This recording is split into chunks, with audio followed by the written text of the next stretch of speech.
અને ભગવાનને મંગલમય કથાનું ગાયન કરતા હોય છે. એ વડલાને ઉગતા વાર લાગે. તમે એની ડાળી જો વાવી દો તો એ વડલાની ડાળ કાપીને, કબીરવડ છે ને આપણે ત્યાં ગુજરાતમાં, તો એવી માન્યતા છે કે કબીરજીએ દાંતણ કરીને પછી ત્યાં ખોડી દીધું અને એમાંથી વડલો થયો ને એટલો ઘેઘૂર થયો. પછી તો કબીર વડ, એનું મૂળ થડ ક્યાં છે એ કોઈને ખબર ન પડે, આટલો એનો વિસ્તાર થયો. વાર લાગે પણ પછી વિસ્તાર થાય એ ગજબનો હોય, એ લોંગ લાસ્ટ હોય.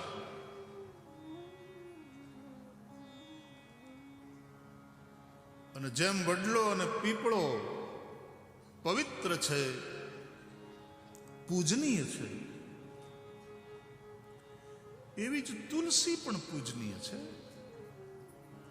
પણ તુलसी छोड़ છે, वो पेड़ है और ये पौधा है. पौधे के रूप में तुलसी हमारे सनातन धर्म में बड़ी ही पवित्र, पूजनीय, महत्वपूर्ण मानी गई है. इतनी ज्यादा महत्वपूर्ण कि बिना तुलसी के पूजा नहीं होती, बिना तुलसी के भगवान कुछ स्वीकार नहीं करते. जो भी भगवान को समर्पित करो, तुलसी दल निश्चित रूप से उसमें पधराना अनिवार्य है. तुलसी के औषधीय गुण भी बहुत है. आप सब लोगों ने कई बार सुना होगा, कई रोगों में भी तुलसी बहुत फायदा करती है.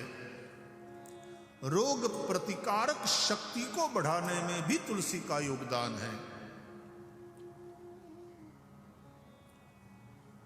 અમે તો નાના હતા ને પાઠશાળામાં ભણતા હતા ને ચૈતન્યભાઈ, તો અમારે ઋષિકુમારોને સવારના ચા કોફી તો મળે નહીં, અમે અમૃતપાન કરતા. એને અમૃતપાન કહેવામાં આવે પાઠશાળામાં.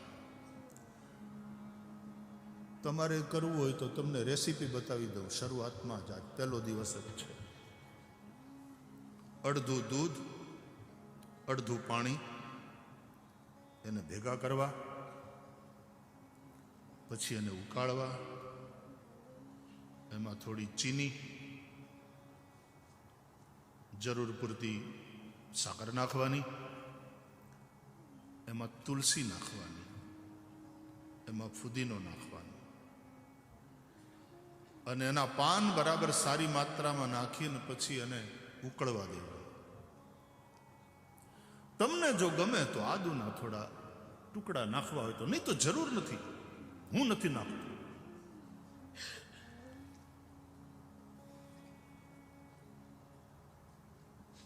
અને એ બધું ઉકળી જાય પછી એને ગાળી લેવાનું, જેમ તમે ચા ગાળો છો એમ.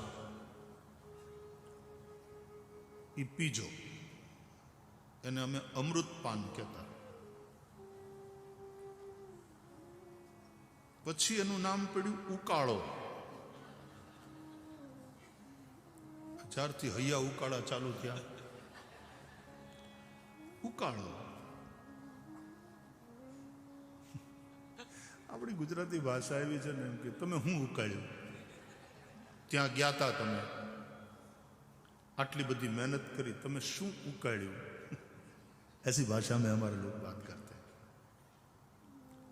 એટલે ઉકાળો શબ્દ મને બહુ ગમતો નથી. અમૃતપાન એ બરાબર. એટલે અમે પાઠશાળામાં અમૃતપાન કરતા. હજી હું લઉં છું. આરોગ્ય માટે બહુ સારું. તો તુલસી की बड़ी महिमा. पौधा વડલાને જેટલી વાર લાગે એટલી વાર તુલસીને ઉગતા ન લાગે. પણ વડલો જેટલું ટકે એટલી તુલસી ટકે નહીં. આપણે ત્યાં તુલસીનો છોડ કરમાઈ જાય એટલે ભક્તિ માર્ગીય દુનિયામાં એના માટેનો શબ્દ પ્રયોગ છે કે તુલસી વન વયા ગયા,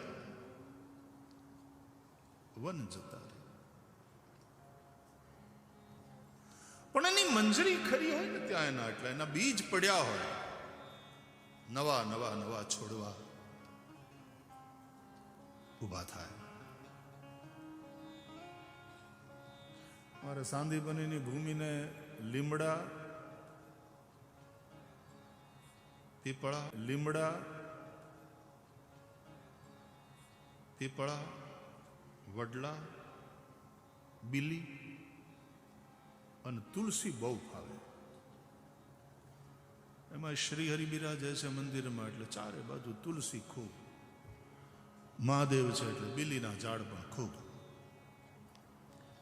મારે કેવું છે કે વડલાને વાર લાગે, પીપળાને વાર લાગે, તુલસીને એટલી વાર ન લાગે, એ તરત ઉગે, પણ એટલી જ પવિત્ર. એમાં કથા તુલસીની જેમ ઉગી છે.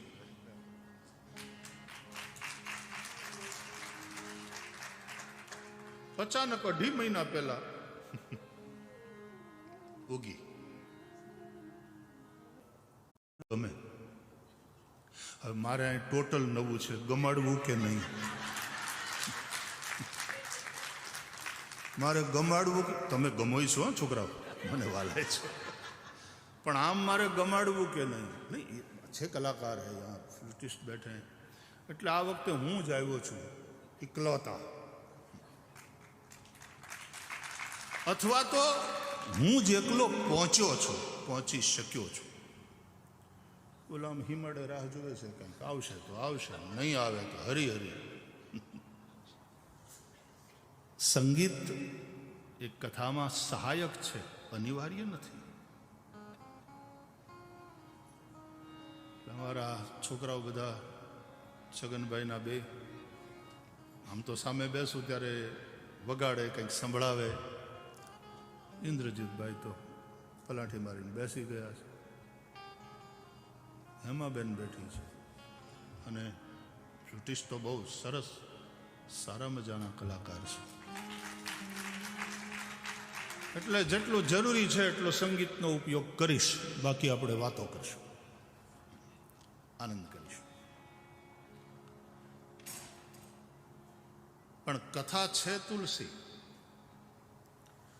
તુલસીની માથે ન ચડાય અને તુલસીને છાંયે બેહી ન શકે. ઠીક હે? વડલાની માથે ચડાય. અમે નાનપણમાં આપણે રમતા રમતા ચડ્યા છીએ ને, વડલા ઉપર, પીપળા ઉપર, એના ઉપર ચડી શકાય. અને બહુ તડકો હોય તો વડલાની છાયામાં, પીપળાની છાયામાં બેસાય, છાંયો મળે. પણ તુલસીની ઉપર ચડાય પણ નહીં, કારણ કે એ તો છોડ છે નાનો, અને એની છાયામાં પણ તમે કેવી રીતે બેસી શકો? પણ છતાંય તુલસી વગરનું કોઈ આંગણું ના હોય. કોઈ વૈષ્ણવનું, કોઈ સનાતની હિન્દુનું આંગણું તુલસી વગરનું ના હોય. કારણ કે તુલસી વગર પૂજા અર્ચના ભગવાન નારાયણની, ભગવાન વિષ્ણુની થઈ જ ના શકે.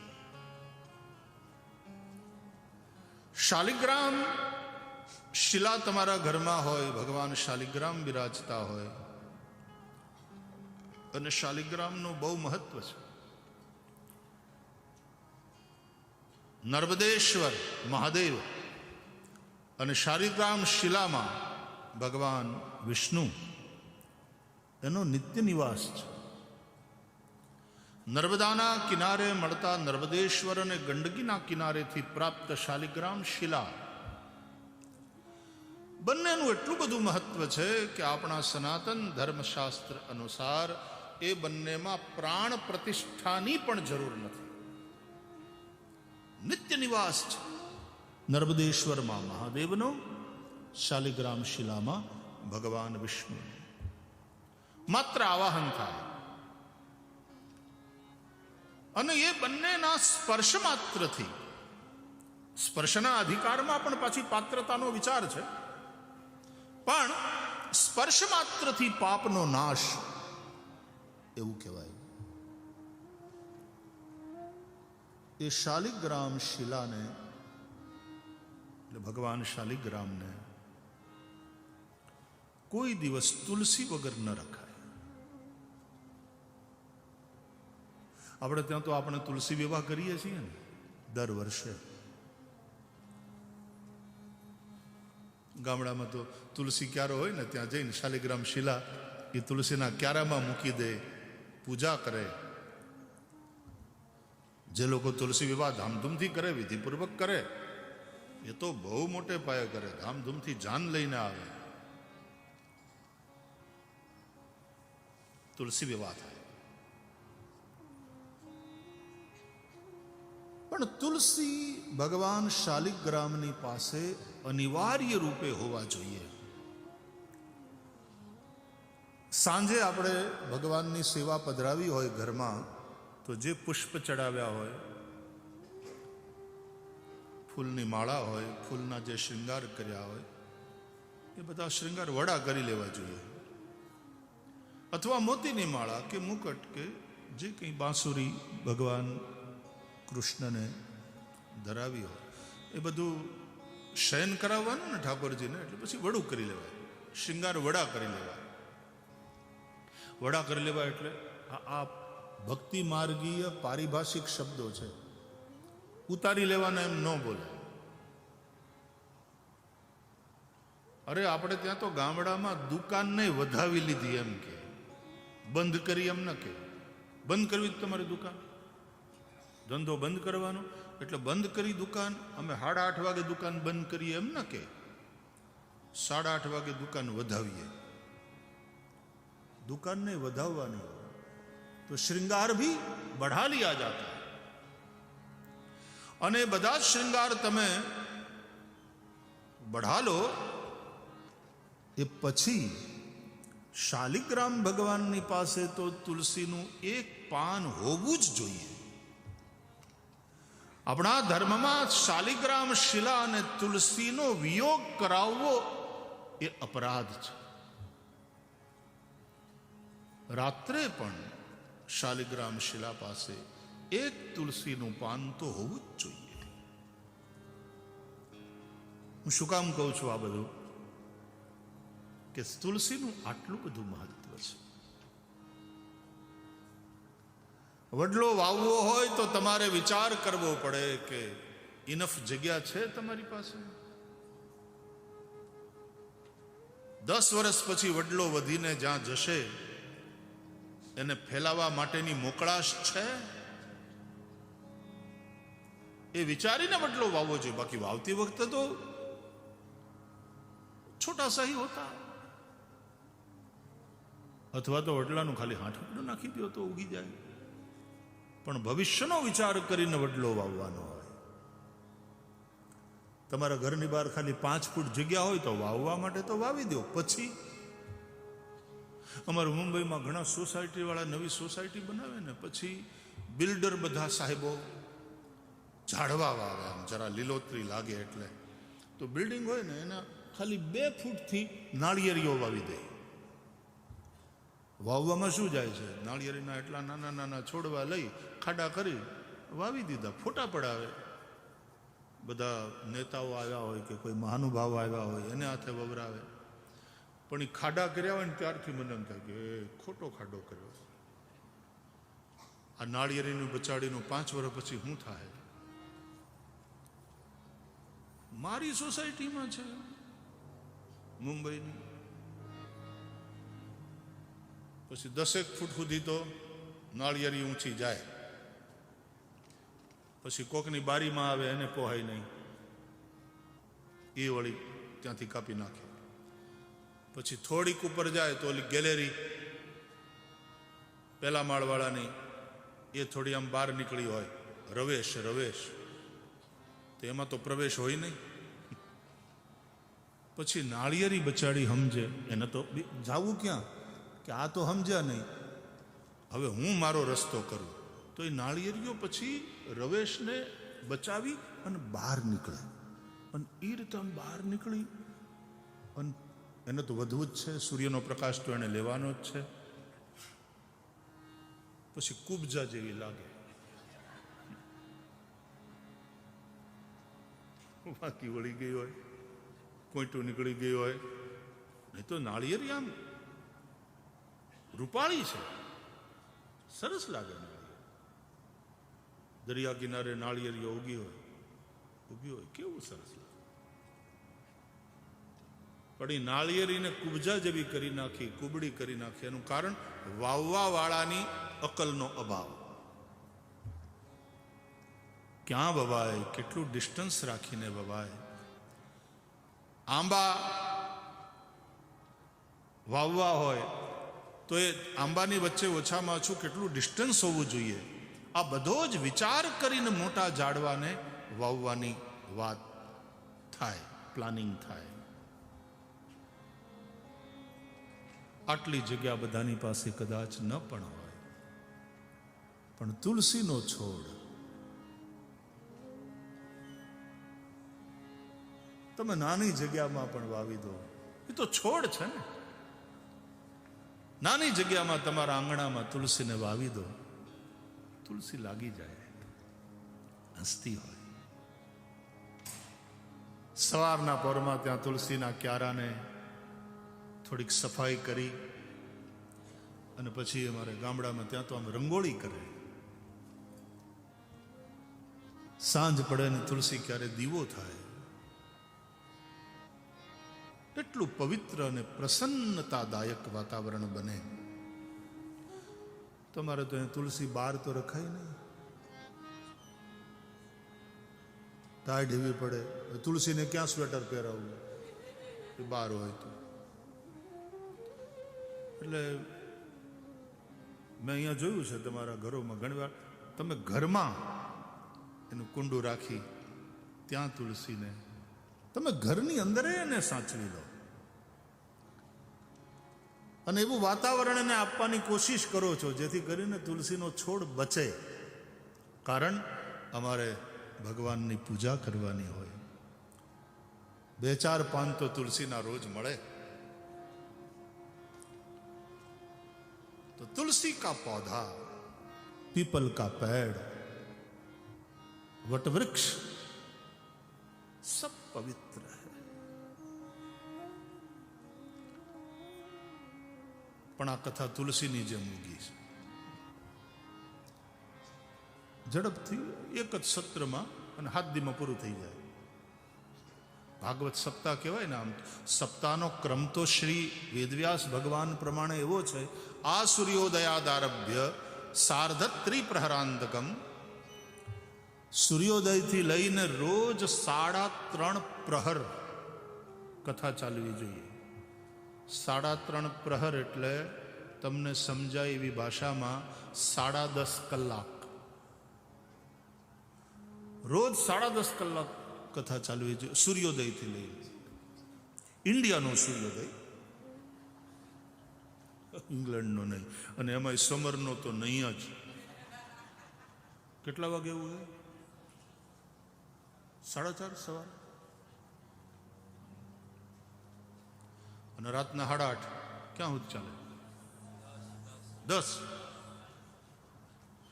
એટલા માટે તે સૂર્યોદયથી સૂર્યાસ્ત એમ ન કીધું.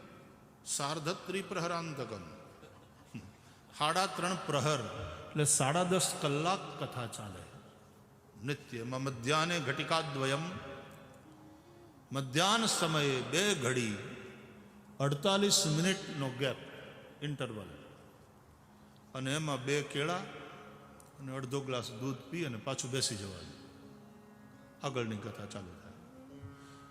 એ નિયમ સાથે, એ પવિત્રતા સાથે, એ તપસ્યાની તૈયારી સાથે 7 દિવસ કથા થાય તો પરીક્ષિતે જેમ સાંભળી એ રીતે થાય. પરીક્ષિતની પાસે તો બીજો કોઈ ઉપાય નહોતો, કારણ કે દિવસ જ એના આયુષ્યના 7 જ વધ્યા હતા.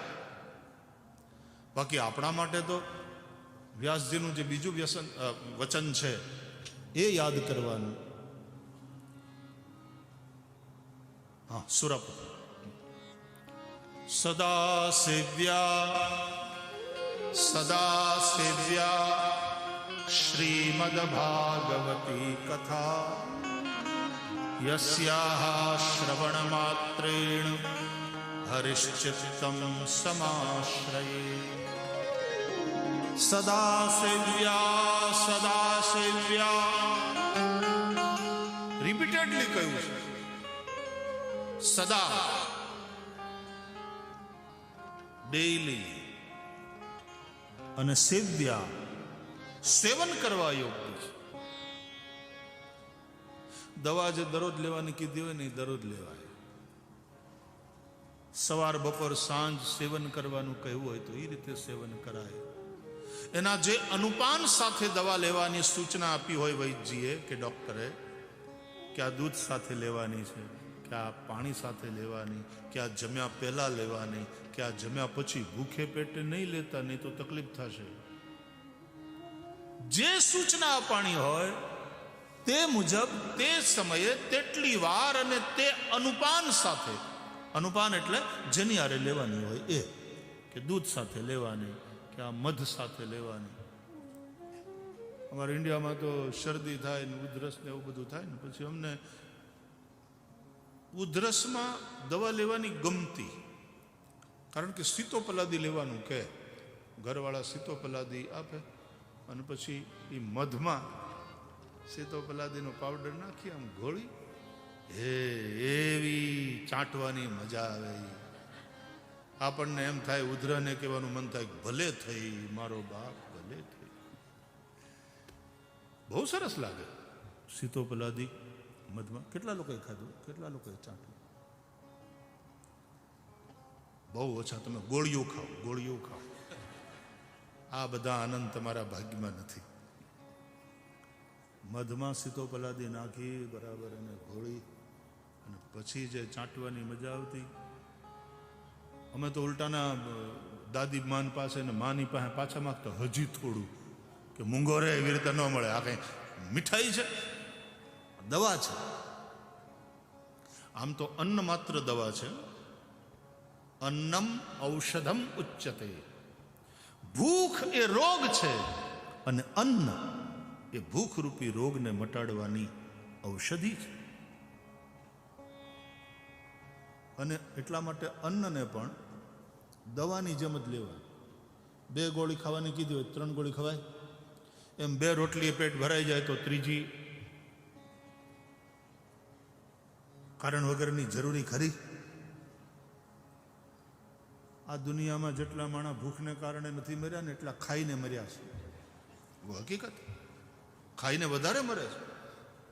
કટાણે ખાય, જરૂર ન હોય તો એ ખાય.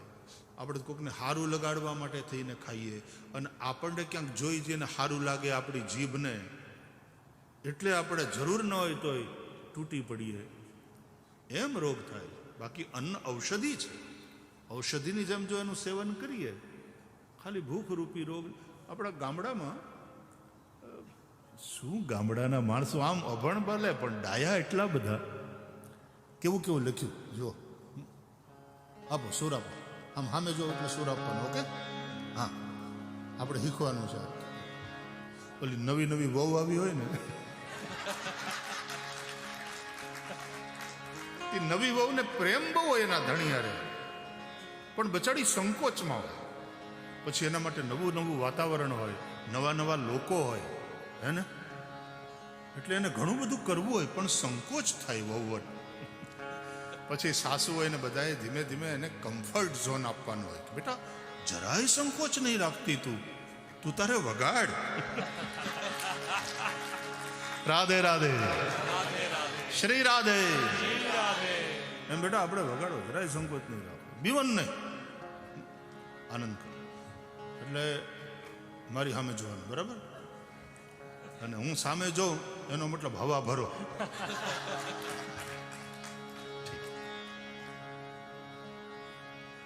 પેટ વચાળે ગુમડું. ગામડાના અભણ પણ અજ્ઞાની નહીં એવા કવિઓની વાત સાંભળો. પેટ વચાળે ગુમડું અને એનું ઓહડ અન્ન ભૂધર કે ભર્યું હોય તો એ મારે મન. કાઠિયાવાડ એ કે ભર્યું હોય તો મોજું મારે મન, પેટ વચાળે બુમડું એનું ઓહડ અન. ઓહડ એટલે મેડિસિન, એનું ઓહડ અન. ભૂદર કે ભર્યું હોય તો મોજું. તમે હજી બધા જૂના બેઠા છો ને એટલે આવું બધું કહેવાય છે, બાકી હવે નવી પેઢીને આ સંભળાવશું. What is that? What is he saying? અત્યારે તો શુદ્ધ ગુજરાતી છોકરાઓને સમજાતી નથી. તો અન્ન भी औषधि है, भगवान का नाम भी औषधि, राम नाम की औषधि खरी रीति से खाए. खरी रीति से राम नाम की औषधि खरी रीति से खाए. अंग पीड़ा उपजे नहीं, महारोग मटी जाए. ભગવાનનું નામ એ પણ ઔષધિ. અને આ ભાગવતની કથા એ પણ ઔષધિ, આ પણ મેડિસિન છે. રાજા પરીક્ષિત કહે છે ભવૌષધાત શ્રોત્ર मनोभिरामात. ये कथा क्या है? बोले भवरोग के लिए औषधि. એટલે આ ઔષધિનો તે નિયમ છે, એની માત્રા છે, એનું અનુપાન છે. આમ તો 3.5 પ્રહર એટલે 10.5 કલાક કથા રોજ ચાલે, અને એમ 7 દિવસ કથા થાય તો મૂળ કથા સાથે ક્યાંક ન્યાય થઈ શકે.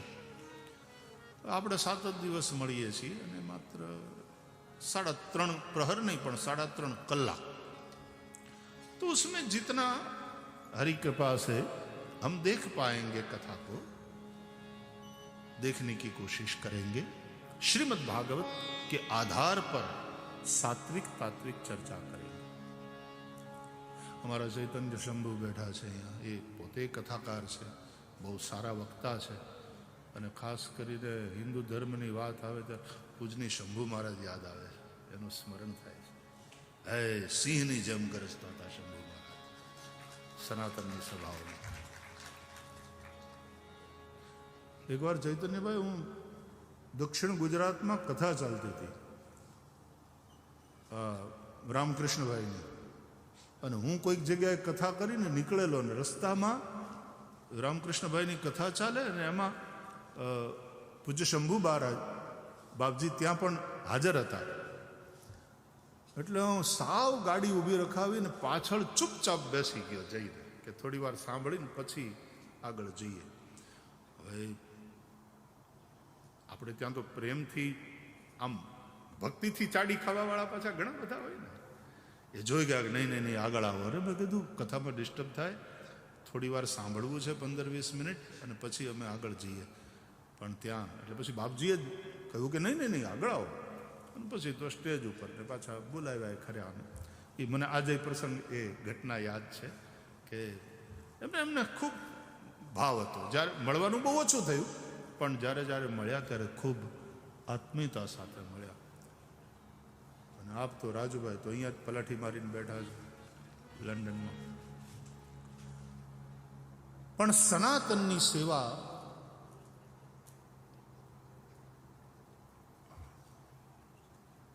ખૂબ મર્યાદા સાથે, ખૂબ નિષ્ઠા સાથે અનેક મહાપુરુષોએ કરી. હું સ્મરણ કરી લઉં બ્રહ્મલીન પૂજ્ય સત્યમિત્રાનંદ ગિરિજી મહારાજનું. પરમ ભાગવત, અમારા બધાના આદર્શ મૂર્તિ એવા પૂજ્ય કૃષ્ણશંકર દાદાજી. ડોંગરે બાપા તો નીકળ્યા નહોતા ભારત છોડીને ક્યાંય, પણ પૂજ્ય કૃષ્ણશંકર દાદાજી એમણે વિદેશોમાં ખૂબ પ્રચાર કર્યો, લોકોને ભાગવત તરફ વાળ્યા, અનુરાગી બનાવ્યા. પૂજ્ય મુરારી બાપુ રામાયણ લઈને આવ્યા, અને કેટલા યુવાનો રામકથા સાથે જોડાયા. તો પૂજ્ય સત્યમિત્રાનંદ ગિરિજી મહારાજને આ બધા મહાપુરુષો એ વખતથી વિદેશની ધરતીમાં આવી અને પ્રચાર એમણે શરૂ કર્યો. તમે સૌએ ભારતથી દૂર, હજારો માઇલ દૂર, આફ્રિકામાં, પછી અહીંયા પણ મૂળિયા બહુ મજબૂતીથી ઊંડા ગયા છે સનાતનના આ ધરતીમાં પણ. એટલે સમયે સમયે લગાતાર કથાઓ સત્સંગનું આયોજન કરતા રહો છો. મને જયંતિ બાપા કહેતા હતા, ખગરામ બાપા, કે